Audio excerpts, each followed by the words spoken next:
तो दोस्तों, जैसे कि मैंने मेरे पिछली वीडियो में बोला था कि आज एक बहुत शानदार, बहुत अच्छी मूवी, बॉलीवुड की मूवी रिलीज होने वाली है। उस मूवी का नाम है हक। और मैं आप सबको रिकमेंड करूंगा कि आप जरूर जाइए ये मूवी देखिए। और अगर मूवी अच्छी लगी तो नीचे कमेंट्स में आप लिख सकते हो। और मैं आज शाम को ही जाने वाला हूँ इस मूवी देखने के लिए।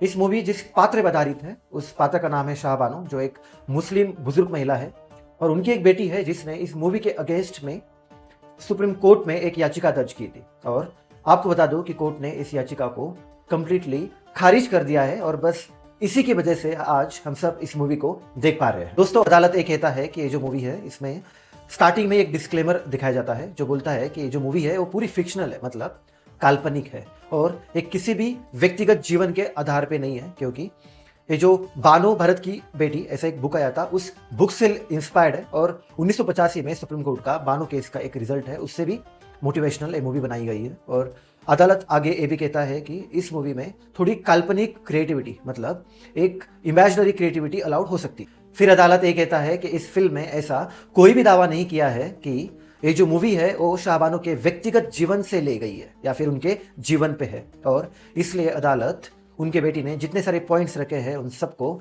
खारिज कर देती है। आगे अदालत ये भी कहती है कि हमें तो पता है कि इस फिल्म में बहुत सारी ऐसी निजी और वैवाहिक बातें हैं जो बड़ी ड्रामेटिक वे में बताई गई है और दिखाई भी गई है, लेकिन इसको भी गलत नहीं माना जाएगा क्योंकि ये रियलिटी तो है ही नहीं। फिर अदालत ये कह देता है कि इस मूवी जिस पात्रों पर आधारित है, जिन चीज़ों पर आधारित है, वो सारी चीज़ें पब्लिक रिकॉर्ड्स में अवेलेबल है। कभी रिपोर्ट्स में दिखाई गई है तो कभी बहुत सारे डॉक्यूमेंट्स में लिखाई गई है। और सुप्रीम कोर्ट का एक राजगोपालचारी का एक डिसीजन आया था और उस डिसीजन के अनुसार अगर कोई चीज़ पब्लिक रिकॉर्ड्स में है तो वो व्यक्तिगत नहीं मानी जाती और उसकी प्राइवेसी वहीं पे खत्म हो जाती है। फिर आगे तो अदालत ये भी कह देती है कि अब शाहबानो तो जीवित है नहीं और उनके मृत्यु के साथ ही उनकी गोपनीयता, उनकी प्राइवेसी, उनका रेपुटेशन वही मृत्यु के साथ खत्म हो जाता है। और उनकी बेटी जो दावा करती है कि उनकी प्राइवेसी भंग हो गई है, अब वो दावा वही खारिज कर देती है, वो एक्सेप्ट नहीं हो सकता।